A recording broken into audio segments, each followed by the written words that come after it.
বগুড়ার গাবতলী দোয়ার পাড়া যুব সমাজের উদ্যোগে আরাফাত রহমান কোকোস্মৃতি ফুটবল টুর্নামেন্টের প্রথম রাউন্ডের খেলায় অনুষ্ঠিত হয়েছে।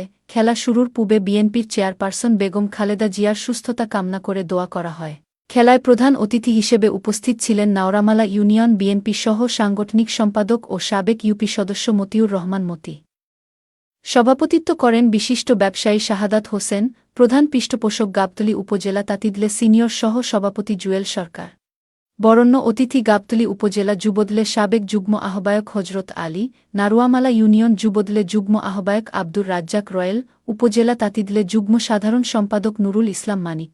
বিশেষ অতিথি হিসেবে উপস্থিত ছিলেন নারুয়ামালা ইউনিয়ন স্বেচ্ছাসেবক দলের সদস্য সচিব আরিফুল ইসলাম আরিফ, ইউনিয়ন শ্রমিক দলের সাধারণ সম্পাদক আলমগীর, ইউনিয়ন ছাত্রদলে আহ্বায়ক আল হাবিব সীমান্ত।